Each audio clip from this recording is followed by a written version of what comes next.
Hola, ¿cómo están? Ecuador tiene 3 acuerdos con Estados Unidos: el acuerdo para asistencia e interpretación aérea, el acuerdo para realizar operaciones contra actividades marítimas transnacionales ilícitas y el Estatuto de las Fuerzas Armadas. Esto permite que el Pentágono y los militares de Estados Unidos estén en territorio ecuatoriano y se desplacen de manera libre. Pero se ha propuesto el desarrollo de un plebiscito para la instalación de bases militares. La gran pregunta es ¿con qué fin y si esto es necesario? Analicemos hoy los hechos y los escenarios. Inicia hacia el mapa. Bienvenidos.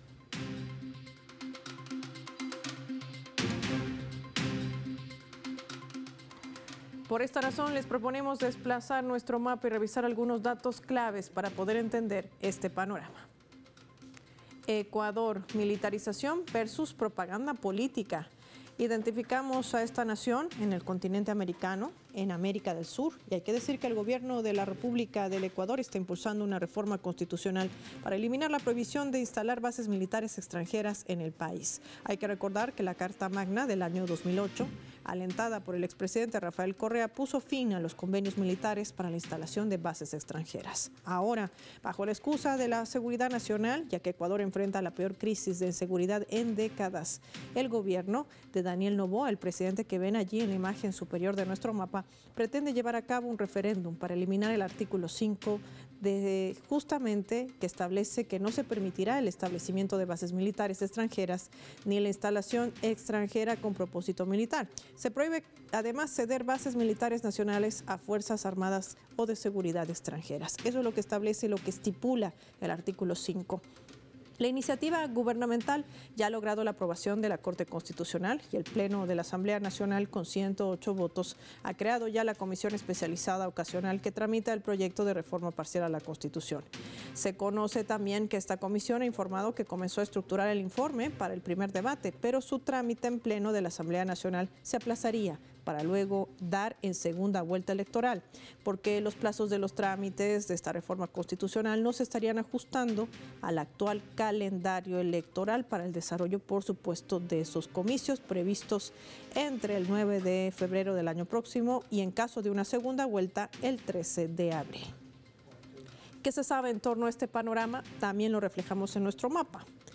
Ahí lo tenemos. Hay que decir que la región de Sudamérica y Ecuador mantienen por 10 años una base militar. Esto ubicado en Manta. Ahí lo tenemos. El primer puerto turístico, marítimo y pesquero de ese país. Un territorio estratégico por su posición hacia el sur y por la conexión con el Océano Pacífico. Ya en 1999, cuando el entonces presidente de la nación cedía al gobierno de Estados Unidos el control de instalaciones aéreas militares de las Fuerzas Armadas ecuatorianas en Manta, pero el 2009, como un acto de soberanía y tras la nueva constitución, el presidente Rafael Correa no renovó este acuerdo de concesión con los Estados Unidos para el uso de esta base aérea y el puerto, y las tropas de Washington salieron del territorio nacional. Esta base era para supuestamente luchar contra las drogas y, sin embargo, algunas investigaciones destacaban que igual con dicha estructura surgieron grupos del crimen internacional organizado, escalando, permeando las estructuras del Estado, y lo que ya conlleva, por supuesto, al panorama tan crítico que atraviesa esa nación.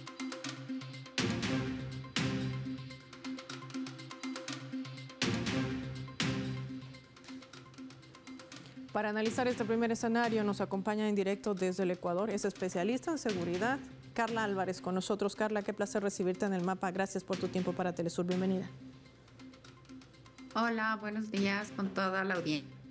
Carla, para poder entender, ya el Ecuador tiene 3 acuerdos importantes con los Estados Unidos. Esto permite a estos militares estadounidenses, lo decíamos, operar en territorio nacional, entender, desplazarse libremente, sin ningún tipo de responsabilidad, que también habíamos analizado en debate. ¿Por qué proponer un plebiscito entonces para la instalación de bases militares? Bueno, definitivamente creo que en el Ecuador el tema de la seguridad se ha politizado en un tema, en un sentido extremo, digamos así. Muchas de las acciones relacionadas con la seguridad están siendo leídas, implementadas, anunciadas en modos que benefician a los principales actores políticos, y esto se ha convertido en un verdadero problema para el país. Entonces, la idea de convocar a bases militares o de que venga la primera potencia mundial, la primera potencia militar mundial a ayudarnos a combatir el que se cree el único y el más importante flagelo de la nación, pues es una convocatoria, un apelativo que tiene un rédito electoral, sobre todo si estamos en un momento de una campaña para elecciones presidenciales y de asambleístas.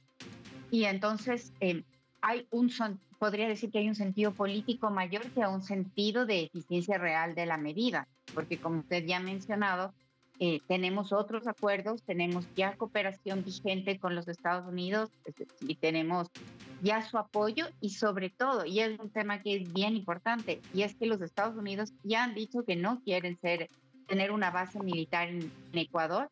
Esto significa que es una pregunta absolutamente retórica, pero que tiene un impacto en términos electorales al interior del país. ¿Qué ha cambiado en el Ecuador en estos últimos años, Carla, cuando vemos altos índices no solamente de inseguridad, sino de la presencia de bandas criminales organizadas que cometen delitos transnacionales? Hablamos de mafias permeadas en distintas regiones del país y donde además han convertido al Ecuador en un país de tránsito de la droga. ¿Por qué este panorama tan complejo en una nación que en algún momento también se catalogaba por el repunte del crecimiento de su economía y sobre todo por el bienestar, no solamente social, político y sobre todo económico de su población? Bueno, el repunte de la criminalidad en Ecuador es absolutamente sorprendente por los niveles que ha alcanzado. Ahora hay un contexto de crecimiento de la criminalidad a nivel global, es decir, Ecuador es parte de esto, aunque ha recibido, digamos, la peor parte. Hay muchos factores para explicar, muchos elementos que podrían explicar esta situación. Entre ellos está el debilitamiento del Estado, además de un contexto internacional donde hay el crecimiento de actividades ilícitas. Pero sobre todo yo pondría el dedo sobre el crecimiento de la violencia.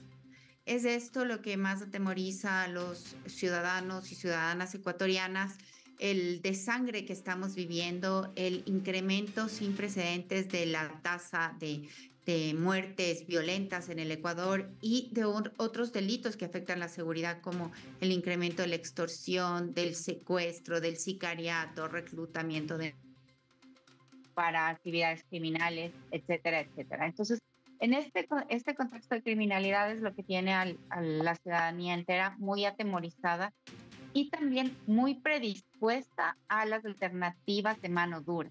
Claro, la ciudadanía quiere trabajar, quiere prosperar, quiere tener una economía que le permita satisfacer y salvaguardar sus derechos básicos, y esto en este momento no está pasando. Entonces se regresa a ver como que las alternativas de mano dura fueran la solución real y la solución más rápida para retornar a los niveles de paz que teníamos tradicionalmente hace unos pocos años. Esto no va a pasar así, pero la ciudadanía cree y confía en estos apelativos de mano dura, como ya he mencionado, y dentro de esto calza muy bien la convocatoria a la cooperación de países extranjeros, bueno, y a la instalación de bases militares, aunque sabemos que ya hay una cooperación de fondo y que a quien se está convocando no tiene gran interés de participar a través de esta medida, que es una base militar, la instalación de la base militar en nuestro territorio. Carla, por último, ¿crees que hay algo detrás de todo este panorama que maneja el gobierno de Daniel Noboa? Porque no hay bases militares, no le interesa a Estados Unidos, dices tú, pero al mismo tiempo está creciendo los índices de criminalidad. ¿Quién se beneficia con este panorama tan complejo en el Ecuador? Mientras no se resuelve nada, porque sabemos que ha habido estados de excepción para tratar de amortiguar estas situaciones, pero tampoco se han podido revertir. Bueno, la verdad es que no sé si hay algo que subyace a este panorama que es terrorífico, es aterrador para los ecuatorianos. Lo que sí puedo decir es que los ecuatorianos, desde hace 3 gobiernos atrás aproximadamente, venimos en una forma de ejercicio de la política que se podría decir que es sobre todo retórica. Es decir, hay muchos anuncios de cosas que se hacen o que se piensan hacer en un futuro sin que estos anuncios estén respaldados por medidas concretas, por logros materiales significativos. Eso no está ocurriendo. Esto en parte es porque las personas que han llegado al poder, sobre todo en estas 2 últimas presidencias, nunca han tenido funciones en el sector público, no conocen la gestión pública y han caracterizado por tener una vida que tiene una trayectoria mayor en la empresa privada. Esto significa que tienen dificultades para manejar lo público, para planificar, para hacer adecuadas inversiones y claro, esto se convierte en una ineficiencia total. También esta ineficiencia también ha venido acompañada con esta retórica de que el Estado debe ser desmantelado, debe ser adelgazado porque está demasiado obeso y también con señalamientos a las ineficiencias estatales que también son consecuencia de la falta de inversión. Entonces, se generan unas retóricas que atentan contra el Estado, pero que también vienen de la mano con las ineficiencias o con la falta de conocimiento de los propios gobiernos. Y creo que es ahí donde está entrampado el Ecuador, ¿no? En que tenemos mandatarios que no creen en el Estado, que no conocen de la gestión pública y que les cuesta mucho gestionar. Y frente a eso, la única opción es tener discursos y apelativos de corte político y en los momentos de elecciones, pues de corte electoral, y volvemos a una política sobre todo retórica. Quiero agradecer a Carla Álvarez por su tiempo y sobre todo por poner estos puntos en la CIS que son claves para entender cuál es realmente el panorama y qué prioridad le da el gobierno a resolver esta situación tan crítica de altos niveles de criminalidad e inseguridad que atraviesa el Ecuador. Gracias, Carla, por su tiempo para el mapa. Nosotros vamos a marcar una pausa revisando nuestra escala.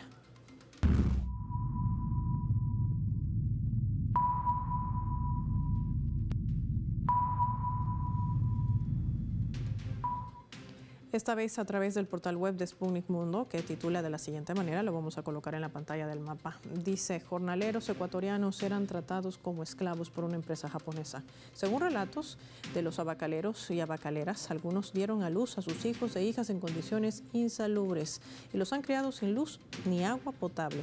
Otras incluso resultaron mutiladas por el uso inseguro de maquinaria agrícola, mientras que 9 de ellos murieron sin que la justicia llegara justamente a sus vidas. Ante estos hechos, la Corte Constitucional del Ecuador ha declarado que Furukawa mantuvo en condiciones de esclavitud a 342 trabajadores, la mayoría afrodescendientes, y les ordenó incluso el pago de $120,000 a cada víctima. Según la sentencia de la Corte, la empresa de Furukawa violó la prohibición de la esclavitud en perjuicio de los abacaleros de sus haciendas, anulando su dignidad humana. Además, la compañía deberá ofrecer disculpas públicas, lo mismo que el gobierno, cuyas instituciones, de acuerdo con el fallo de la Corte, fueron omisas en su deber institucional de adoptar medidas de prevención y protección.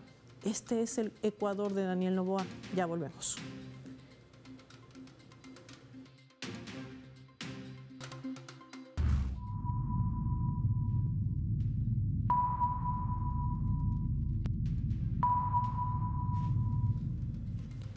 Vamos a sumar también otro elemento para el análisis a través de la fotografía. Y es que el presidente de la Confederación de Nacionalidades Indígenas de la Amazonía Ecuatoriana ha expresado el rechazo ya de la comunidad amazónica a la decisión que emite el gobierno de Daniel Noboa, ahí lo ven en esa imagen, de construir una cárcel de máxima seguridad a un costo millonario, mientras ellos viven en condiciones de pobreza. No hay recursos para la Amazonía, no hay recursos para obras de la troncal amazónica, tampoco hay para la salud, para la educación, para nada. Pero sí hay 51 millones de dólares para invertir en la cárcel de máxima seguridad. Resaltaba que por eso la ciudadanía, los hermanos, las bases, le han dicho que no es posible seguir soportando una humillación de este nivel de un gobierno irresponsable.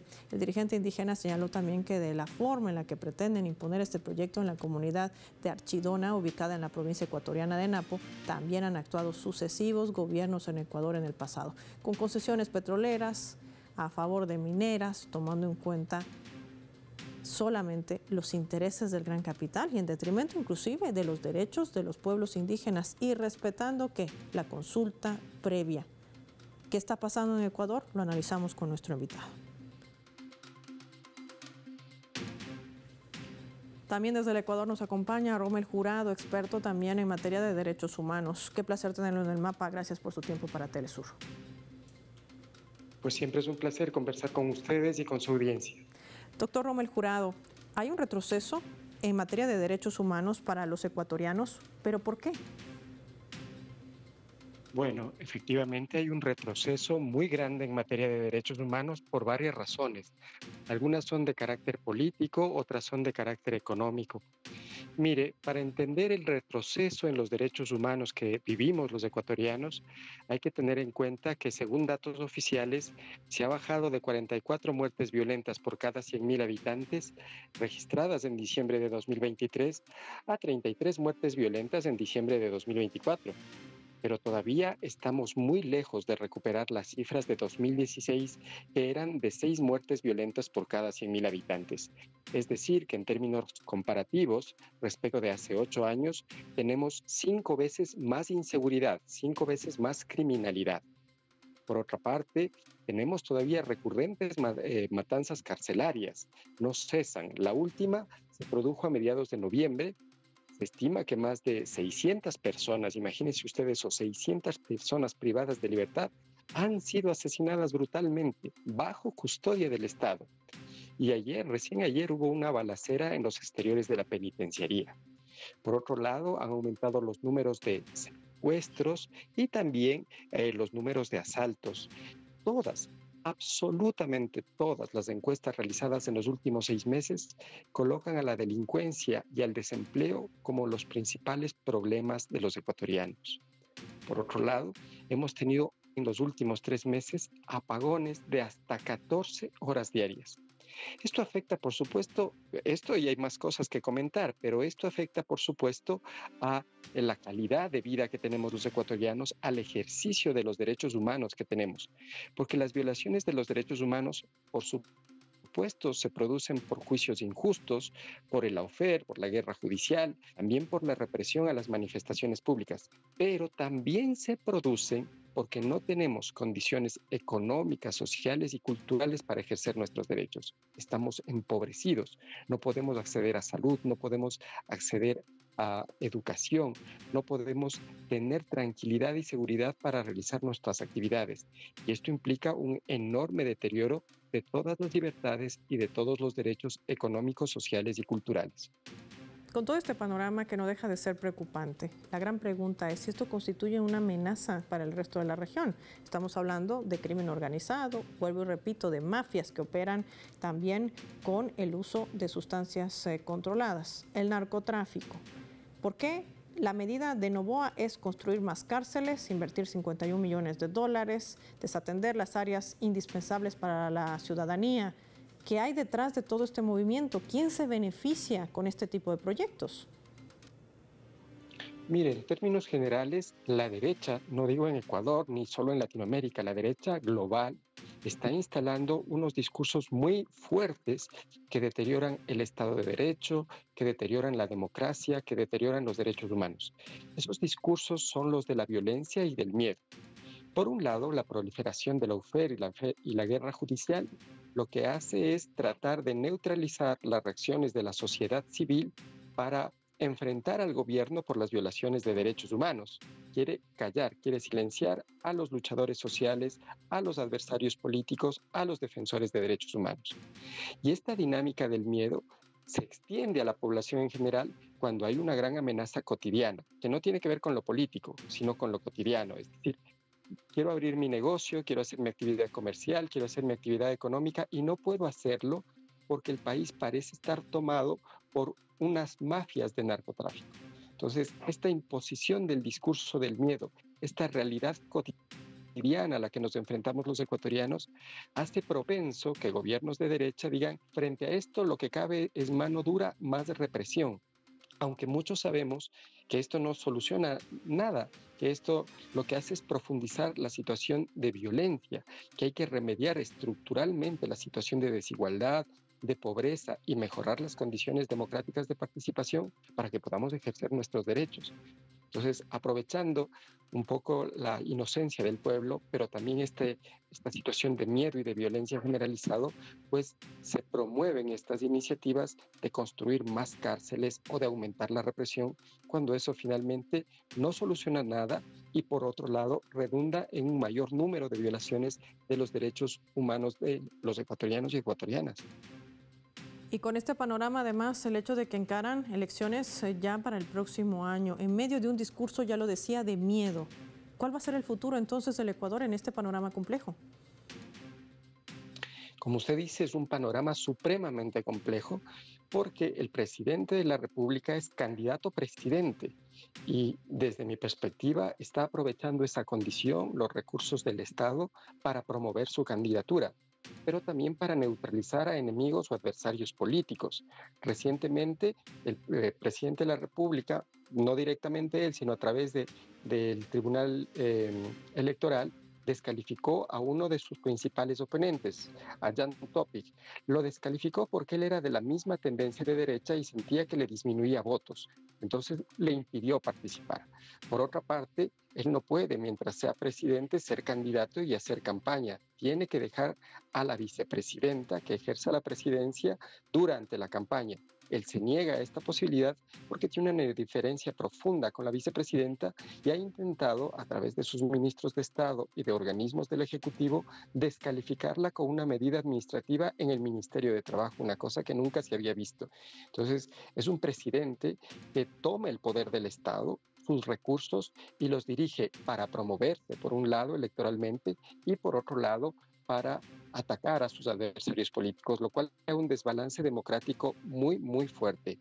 Y por otro lado, tenemos al Consejo Nacional Electoral estableciendo controles supremamente rigurosos con respecto a la otra candidata que podría ganar la presidencia, que es Luisa González. Entonces, no hay igualdad de armas, no hay equidad democrática y se vive la dinámica del miedo y de la amenaza del uso del poder indebidamente que tiene el Estado para neutralizar a adversarios políticos. Esa es un poco la situación que es, digamos, el contexto en el que vamos a llegar ya a la campaña electoral que se inicia en poquitos días.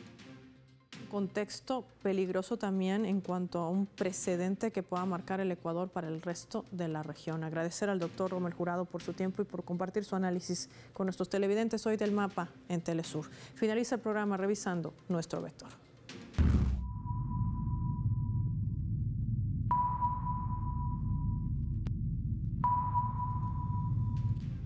Nuestro radar en el mapa hoy nos refleja las 3 claves sobre este tema. 1. Sin soberanía.